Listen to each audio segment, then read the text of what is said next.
What if one woman secretly ruled the most powerful king in England, and no one ever suspected her? For centuries, historians tried to bury her story, erasing her influence from every page. But recently uncovered letters, diaries, and whispers from the royal court reveal the shocking truth they never wanted you to see. She was more than a mistress. She was the unseen hand that shaped alliances, controlled decisions, and bent history to her will. If you love uncovering secrets history tried to hide, hit subscribe and join me as we step into the shadows together. Turn on notifications so you don't miss a single secret from the past. And remember, the truth isn't always in the textbooks. It's in the whispers, the letters, and the stories they tried to erase. Let's uncover them, one secret at a time. She was born in a quiet corner of England, far from the glittering halls of power, in a household where whispered secrets outweighed open conversations. Her family had modest means, but a keen intellect and restless curiosity marked her from the start. While other children played with dolls or toys, she observed human behavior, noting who commanded attention and who was ignored. By the age of 10, she had already begun cataloging patterns. Which words coaxed smiles, which gestures inspired obedience, and which small actions shifted the balance of influence. Schooling for her was sparse, yet she devoured every scrap of knowledge that came her way. Histories of kings and queens, chronicles of battles and betrayals, stories of ambition rewarded or punished. It was in these dusty pages that she first understood the mechanics of power. She realized that strength was not always worn openly. Sometimes the most formidable rulers were those unseen, who guided events without ever stepping into the spotlight. Her adolescence brought her first encounters with nobility, attending local gatherings where her charm and sharp wit began to make an impression. While older girls competed for the attention of wealthy merchants, she learned to listen, to read the subtle shifts in tone, and to spot the ambitions lurking beneath polite conversation. It was during these evenings that she recognized a profound truth. Influence was earned in silence, observed in patience, and executed with precision. Even then, ambition flickered like a candle within her. Not the brazen lust for power that others displayed, but a calculating, patient hunger. She began to cultivate alliances in miniature, befriending servants who whispered courtly news, forming subtle bonds with minor nobles, and observing the intricate dance of deference and dominance that defined social hierarchy. Each connection was a stepping stone, each compliment and concession a lesson in strategy. By the time she reached the threshold of adulthood, she had mastered the art of observation, the delicate manipulation of perception, and the quiet extraction of loyalty from those around her. In a world ruled by bloodlines and formal titles, she carried an invisible arsenal: intelligence, charm, and a mind attuned to the rhythms of human desire. The seeds of her eventual dominion were planted not in grand halls, but in these early moments of subtle calculation, a preparation that would allow her to navigate the treacherous corridors of royalty with the grace of a shadow unseen yet inescapably present. The first time she crossed the threshold of a royal gathering, the air was thick with candle smoke and whispered gossip. The grand hall glittered with gold embroidery, jeweled collars, and the faint metallic scent of armor long worn by ancestors who had ruled England. She moved among the crowd with an elegance born not of wealth, but of acute awareness, each step deliberate, each gesture measured to project poise without arrogance. Observers noted her presence, not for her lineage, but for the quiet confidence that seemed to command attention even before she spoke. Her eyes were drawn to the king, seated at the far end of the hall on a throne carved with symbols of conquest and divine right. He was imposing yet distracted, surrounded by advisors who chatted incessantly. She did not rush toward him, nor did she immediately seek his notice. Instead, she lingered at the edges, listening to fragments of conversation, deciphering alliances, and noting rivalries in subtle glances and exchanged whispers. It was here she realized a profound truth. Influence often resided not in proximity to the throne, but in understanding those who occupied it. A chance encounter with a minor courtier soon presented the first opportunity to make an impression. With carefully chosen words, she navigated a discussion about a recent political maneuver, subtly revealing knowledge that exceeded her apparent experience. The courtier's eyebrows rose, a flicker of surprise in his gaze. and word of her insight traveled quietly through the room. That single exchange planted the earliest seeds of recognition. The court began to notice that she was more than a passive observer. Yet even as she gained attention, she understood the perils of exposure. Power in the palace was a delicate web, easily shattered by arrogance or impatience. She began crafting a persona of charming subtlety, attentive but never obsequious, insightful yet never overtly threatening. Observing the king's moods, she learned which topics drew his interest and which provoked irritation. She noticed the courtiers who sought favor through flattery and the ones who wielded influence like a blunt instrument. Each lesson was absorbed, stored, and later applied with precision. By the end of the evening, she had not yet spoken to the king directly, but her presence had shifted the dynamics of the room. Conversations paused subtly in her wake, alliances adjusted with her peripheral awareness, and the most cunning nobles found themselves intrigued by this newcomer, whose mind moved faster than her feet. In that single evening, she glimpsed the potential for unseen authority, the ability to bend events to her will, not by force or title, but by knowledge, timing, and unspoken influence. The palace had become a stage, and she, though unnoticed by most, was beginning to orchestrate the performance.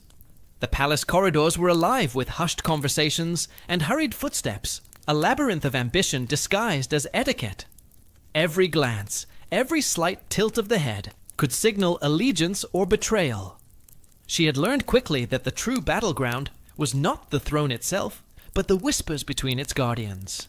The courtiers, preoccupied with titles and displays of loyalty, underestimated the newcomer who seemed to float through gatherings like a shadow, quietly observing, quietly remembering. She began forging connections where others saw none. A timid chambermaid became her eyes and ears in the royal kitchens, reporting conversations overheard behind heavy doors. A young scribe, overlooked by the more prominent advisors, was taught subtle ways to record and relay court movements directly to her. Each bond was discreet, yet deliberate. Each alliance expanded her reach without drawing suspicion. In time, small favors became debts, and debts became leverage she wielded with invisible precision. Meanwhile, rival factions within the court were locked in predictable squabbles over inheritance, alliances, and influence over the king. She studied them intently, learning who could be persuaded, who could be intimidated, and who would crumble under pressure. She noticed the subtle cracks: a counselor's pride, a noble's desperation, a servant's fear. These fissures became her tools.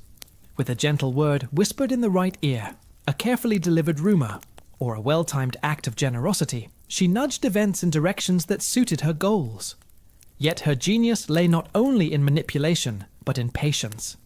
She never forced the hand of a king or ally. Instead, she waited for the perfect moment, allowing others to believe the outcomes were of their own making. A seemingly casual observation might later catalyze a strategic marriage, a shift in policy, or the downfall of a rival. Every action was part of a broader design, a subtle choreography executed from the periphery. By the close of her first year in court, her reputation was intangible yet undeniable. She remained a guest at dinners, a participant in dances, a listener to grand proclamations, yet her influence rippled through every decision made behind the ornate doors. Those who underestimated her saw only a courteous, intelligent young woman. Those who observed closely noticed a calculating mind at work, quietly tipping the scales of power. In this hidden network of observation and subtle persuasion, she was no longer simply surviving the court. She was beginning to direct it, shaping alliances and outcomes while remaining unseen, untouchable, and entirely in control of her ascent. The first time she spoke to the king, it was under the guise of a simple introduction during a private gathering. Candlelight flickered across the marble walls, casting shadows that seemed to cling to her every movement.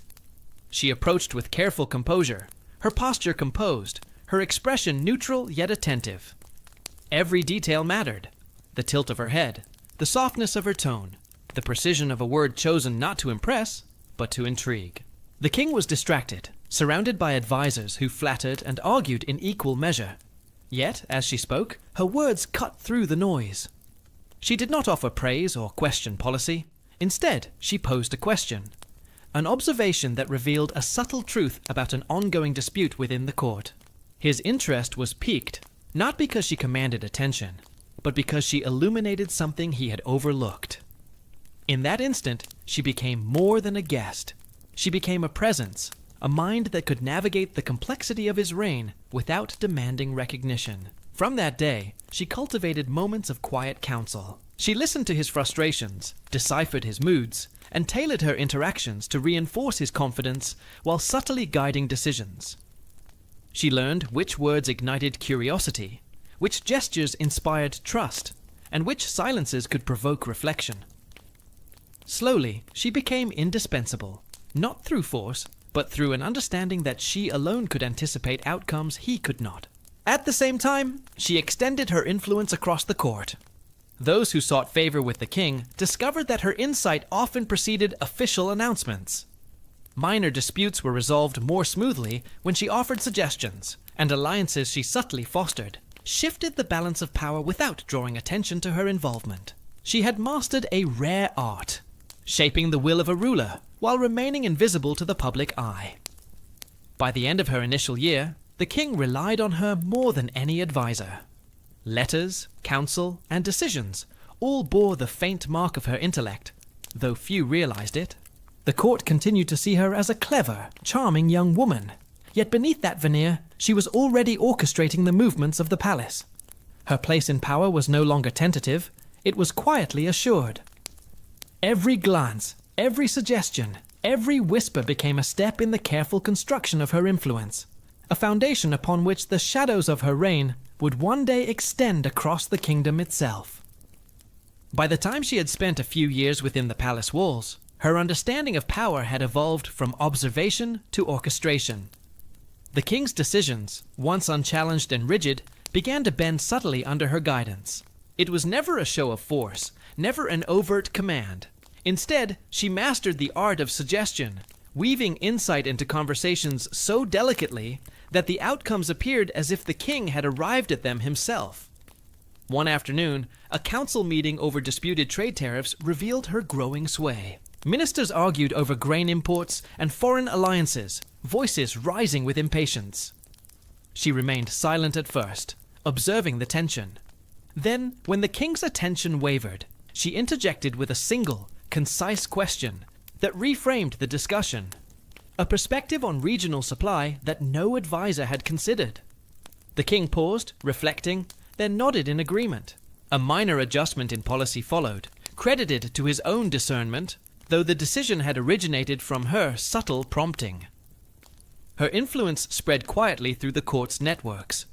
Ambassadors and nobles began to consult her indirectly, seeking insight before presenting recommendations to the throne. Letters circulated, sometimes addressed to the king, but bearing her phrasing, her logic, her counsel hidden in plain sight. No one openly acknowledged her role, yet those who watched carefully recognized that the direction of the kingdom had shifted. Its course increasingly aligned with the vision she planted behind the scenes. She also understood the psychological weight of timing. Proposals were not advanced indiscriminately. She waited for moments when the king's mood, the political climate, and the disposition of rival factions converged in her favor. One poorly timed suggestion could undermine her credibility. A well-timed one could solidify her invisible authority for years. Every intervention was deliberate, calculated, and executed with an awareness that perception was as critical as reality. By the end of this period, the pattern was unmistakable. The king relied on her reasoning more than any minister, yet he remained unaware of how frequently her counsel shaped his judgment. Decisions that once required months of debate were resolved within days, guided by the subtle hand of a mistress whose name was seldom spoken aloud. The court sensed the change, a quiet shift in influence, a new order of power that had no crown yet ruled with precision. In the shadows, she had begun to define the kingdom's trajectory. In the glittering corridors of the palace, influence was currency, and she had become a master trader. Nobles vied for the king's attention with flamboyant displays, yet she understood that true power was subtle, invisible, and impossible to challenge directly. She began observing rival factions, noting their strengths, weaknesses, and grudges, cataloging the hidden cracks that could be exploited without drawing notice. Her first strategic maneuver involved a minor lord whose ambition threatened to overshadow her emerging authority. She did not confront him openly. Instead, she orchestrated a scenario where his allies questioned his loyalty, planting seeds of doubt through carefully timed suggestions whispered to sympathetic courtiers. Within weeks, his influence waned, and the balance of power shifted subtly in her favor. It was invisible to the king, yet tangible to those who understood the hidden currents of court politics. Meanwhile, she cultivated allies among the overlooked and underestimated. Young heirs, minor officials, and even servants became instruments of her design. She taught them how to relay information discreetly, to observe without being noticed, and to act as extensions of her will. Each ally strengthened her network, and each rival subtly weakened themselves through the choices she had guided. Her presence was like a quiet storm, unseen, but reshaping the landscape entirely. She also discovered that fear, when wielded with precision, could be a tool as effective as flattery. A whispered warning about the consequences of overstepping, a carefully timed gesture of disapproval, or the subtle public favor of the king, could dismantle a rival's confidence without scandal. Those who underestimated her influence often walked into traps of their own making, never realizing they were dancing to her tune. By manipulating the ambitions, insecurities, and alliances of the nobility, she created a web of control that extended beyond immediate interactions. Each decision she influenced, each subtle nudging of rivals, reinforced her unseen dominion.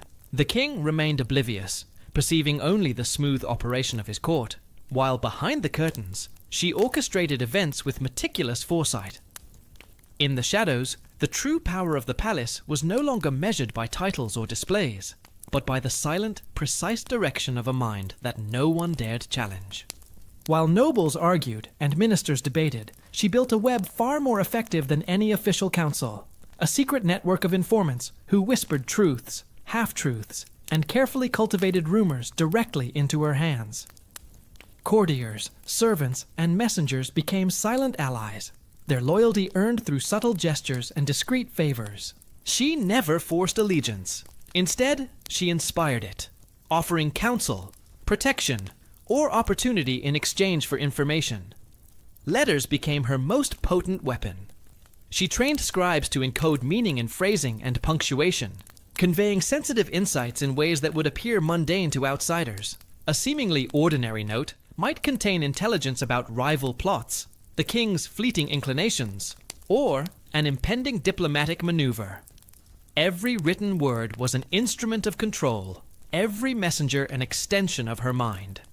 Her network extended to foreign ambassadors, who, unaware, transmitted insights she subtly encouraged. Through social events, she planted ideas that echoed back as reports, allowing her to anticipate shifts in alliances and tensions before they fully materialized. This unseen web turned potential chaos into opportunity, granting her a near-omniscient perspective on court and kingdom alike. Yet, mastery of information was only part of her strategy. She recognized that timing and subtlety were critical. A message delivered too soon might provoke suspicion. Too late, and the opportunity would vanish. She orchestrated the flow of intelligence with precision, ensuring she remained several steps ahead of those who believed themselves in command. In the quiet of her chambers, she would review notes, cross-reference whispered tidbits, and plan moves weeks in advance, sculpting outcomes without ever appearing in the public eye. By the end of this phase, her influence had become almost mythic among those attuned to the hidden currents of power. Decisions made in the king's presence, conflicts resolved, alliances forged or broken, each bore her imprint, though none recognized its source. To the casual observer, the palace hummed with order and efficiency. To those who looked closer, the shadow of a singular unseen mind orchestrated every motion.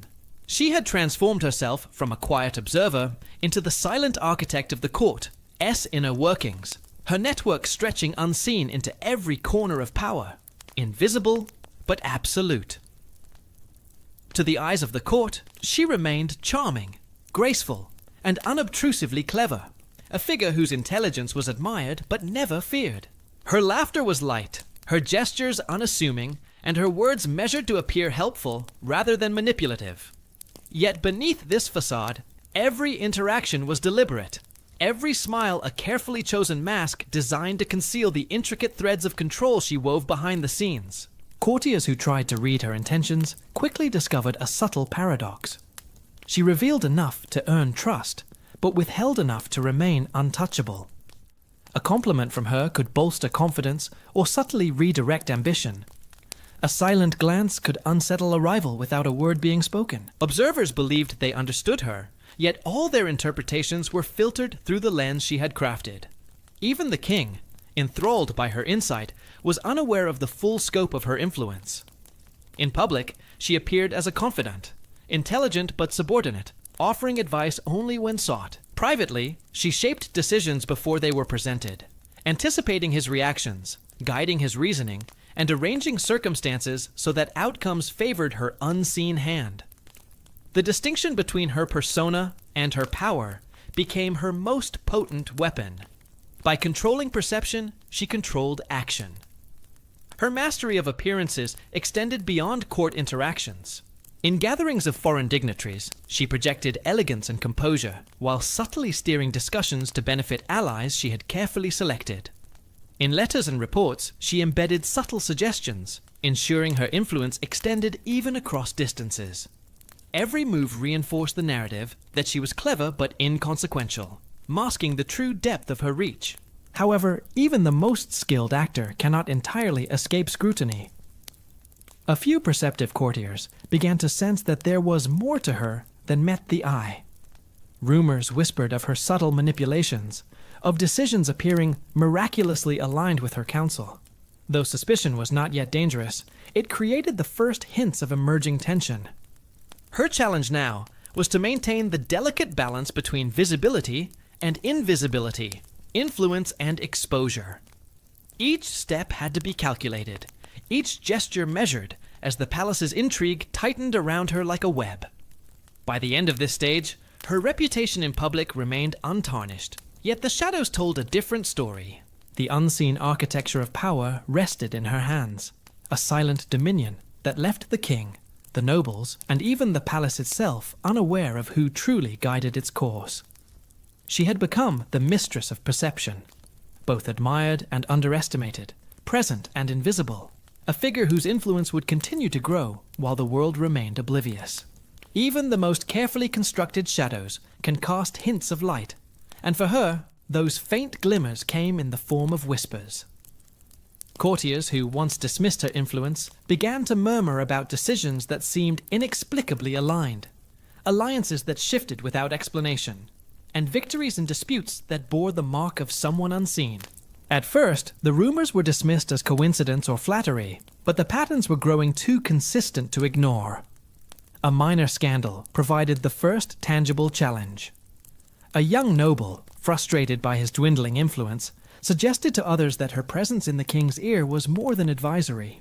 His insinuations spread quietly at first, conversations punctuated by cautious glances, then began to take shape in letters and private discussions. Though she remained unmentioned publicly, the insinuations carried weight. Subtle distrust began to weave itself among some factions of the court.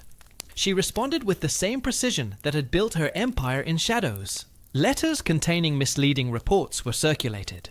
Rivals were nudged into actions that revealed their insecurities, and carefully timed appearances reinforced the perception that she remained a harmless observer. By steering the narrative without confrontation, she disarmed potential threats before they could consolidate power. Yet even with careful maneuvering, danger lurked in the corners. A few courtiers with long memories remembered old grudges, while others sought to exploit any perceived misstep. Each encounter required a delicate balance of charm, intellect, and intuition. A misjudged word could amplify suspicion, a poorly timed smile could invite challenge, and a single unguarded moment might unravel years of careful control. Every move became a test, a battle fought not with armies, but with perception, patience, and subtle influence. Through it all, she refined her strategies. Those who underestimated her remained unaware of the web she had spun, while those who observed closely found themselves compelled to follow her designs. Rumors, rather than weakening her, became tools. Each whispered accusation could be redirected. each subtle fear manipulated, turning the court's own intrigue into reinforcement of her authority. By the end of this stage, she was no longer merely navigating threats. She was mastering them, converting suspicion into a quiet instrument of power. The whispers that once hinted at suspicion now became instruments she could wield. Instead of fearing the rising murmurings of doubt, she studied them, extracting information about rival motivations, alliances, and ambitions. Every rumor carried a kernel of truth, and she learned to shape it to her advantage. Those who sought to undermine her were unaware they were providing the very leverage she required. When a faction of ambitious nobles conspired to question the king's judgment, she subtly intervened. A carefully placed word in the right ear, a chance alignment of favors, and a public display of loyalty redirected their ambitions into harmless pursuits. What appeared to outsiders as coincidence or royal wisdom was, in fact, a calculated orchestration that neutralized threats while elevating her unseen authority. Each maneuver reinforced her image as clever, yet non-threatening, ensuring suspicion never crystallized into confrontation. Her network of informants proved indispensable. Couriers who had once delivered trivial notes now brought her intelligence on secret alliances and personal grudges. By selectively revealing information, she orchestrated disputes among her rivals, letting them weaken each other while appearing uninvolved. Every act of concealment and revelation was meticulously timed, reinforcing her dominance without a single overt action. Even the king, unaware of her orchestration, began to rely on her judgment with greater intensity. In moments of crisis, she guided decisions that seemed intuitive to him, making choices that solidified her influence and subtly reshaped the court's power structure. Allies she had nurtured rose in prominence, while rivals faltered under the weight of their own schemes. The palace itself became a stage for her silent authority, where every move by courtiers, advisors, or ministers flowed through the channel of her perception before taking root in reality. By the end of this period, she had achieved what many would consider impossible. Threats that could have endangered her position were converted into tools for expansion. Doubt and suspicion, the very elements that might have destroyed her, became the scaffolding upon which her dominion was strengthened. Her genius lay not in confrontation, but in subtle guidance, in understanding that power was often exercised more effectively through perception than through force. In the shadows of the palace, she was untouchable, her influence growing even as her presence remained delicately veiled. The court's calendar, once a mundane schedule of banquets, ceremonies, and diplomatic receptions, became her instrument. She began arranging appearances, introductions, and encounters so subtly that the participants never realized they were following her design. Invitations were extended with precise timing, conversations were guided by carefully planted suggestions, and rival nobles were positioned to reveal weaknesses without knowing they were doing so. One evening, during a lavish diplomatic gathering, she orchestrated a seemingly casual exchange between two rival advisors. Their heated debate, subtly guided by her questions and attentive cues, exposed hidden ambitions and unspoken alliances. The king, witnessing only the outcome, interpreted the revelation as a natural unfolding of events, unaware that the entire scenario had been orchestrated by her insight and manipulation. In the span of a few hours, she had shifted the balance of power in the court, quietly establishing dominance without overt interference. Her mastery extended to social influence. Courtiers who had once ignored her attentions began seeking her counsel, believing her suggestions were benign, even wise. She cultivated charm, attentiveness, and discretion in equal measure, ensuring every interaction strengthened her position.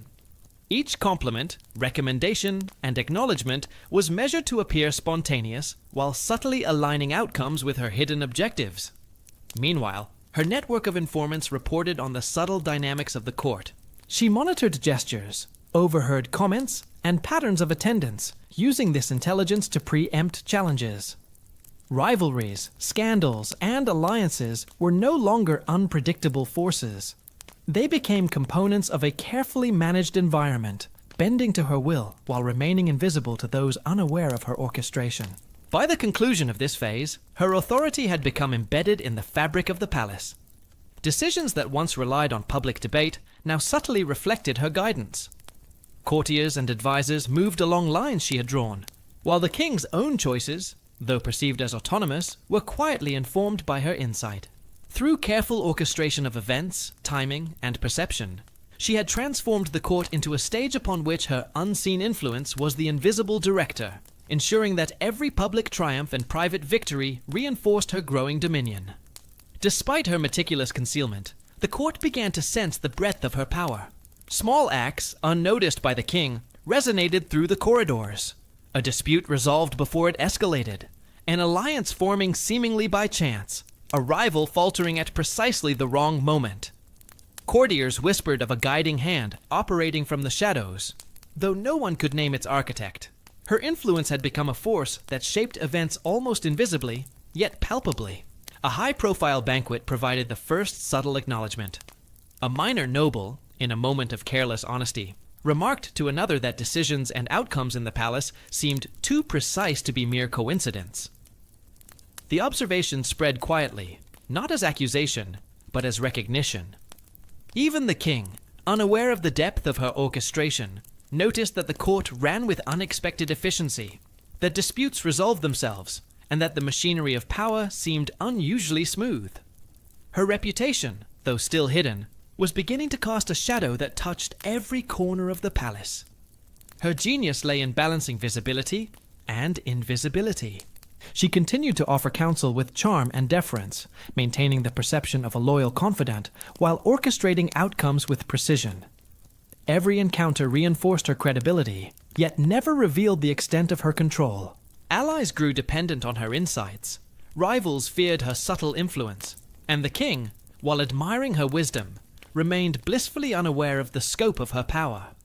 Even threats that had emerged earlier became tools for further consolidation. Courtiers who doubted her now found themselves subtly guided into positions that strengthened her network or isolated them from key alliances. Every whisper, every minor adjustment in the court's intricate web further cemented her dominion. She was no longer merely responding to events, she was shaping them on a scale that few could perceive. By the end of this period, the palace had begun to operate according to patterns she had designed. Publicly, she remained the intelligent and charming confidant. Privately, she was the architect of policy, alliances, and influence.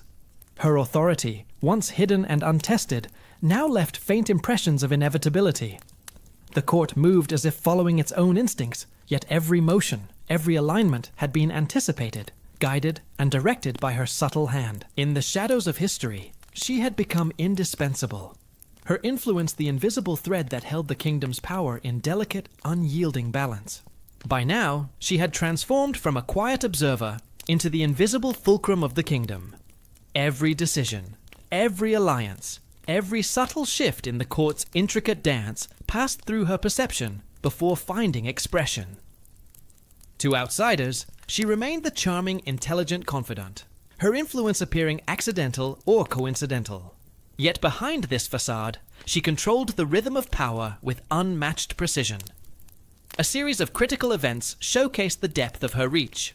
The king faced a complex matter of succession and diplomacy, with factions pressing competing claims and foreign envoys watching for weakness. Where ministers and advisors faltered, she intervened with strategic subtlety, arranging meetings, planting observations, and steering conversations so that outcomes aligned with her foresight.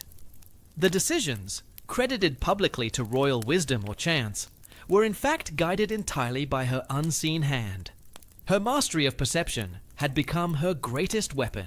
In public, she displayed charm, attentiveness, and measured loyalty, projecting the image of a supportive companion rather than a calculating architect of policy. Every smile, every gentle correction, every nod seemed natural, yet each reinforced her objectives.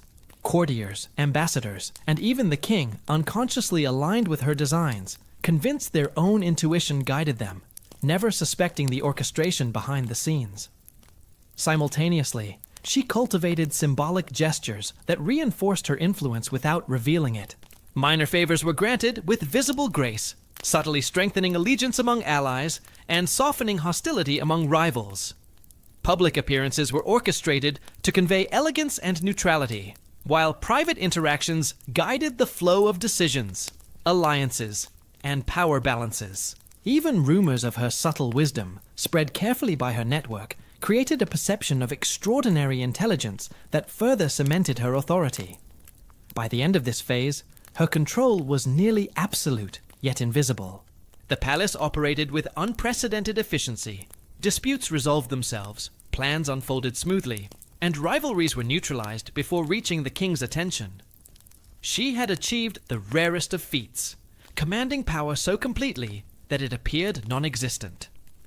Her dual existence, publicly graceful, privately omnipotent, defined her reign in shadow, a mistress of influence whose subtle dominance shaped the very course of the kingdom without a single crown or official decree.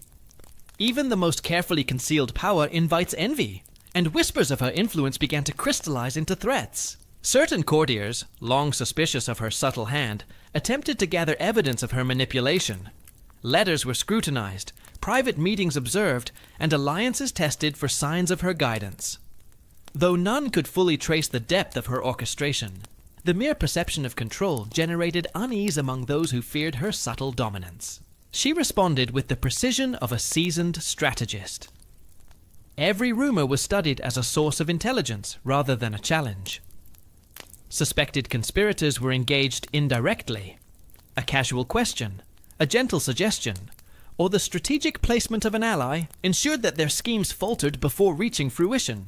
She turned every act of aggression into an opportunity to reinforce her authority, subtly exposing weaknesses while appearing uninvolved.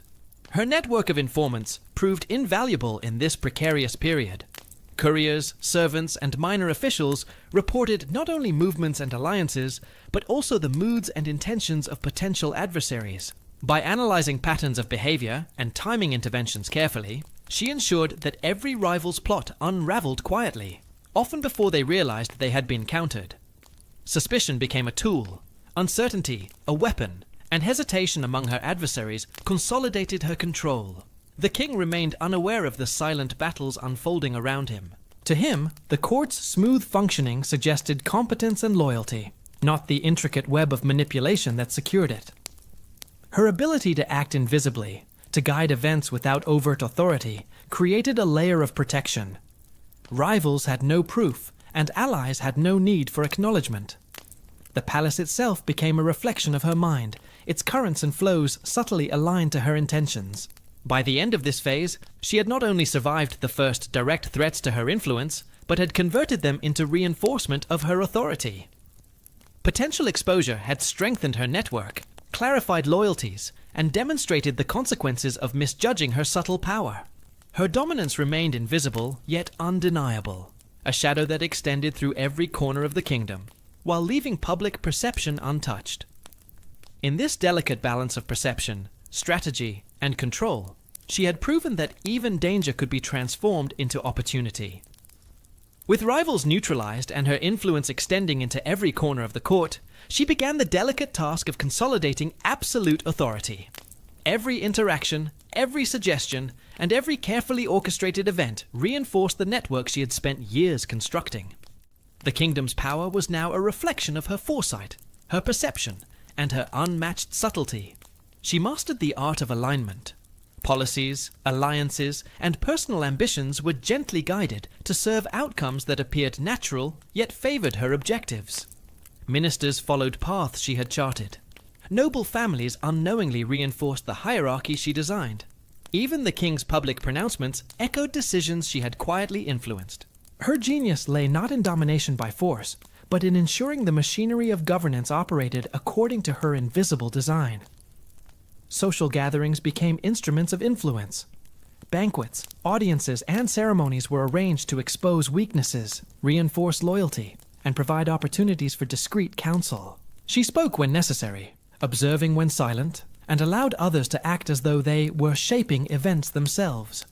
Every gesture was measured, every word calculated, every smile a mask concealing her strategic intent.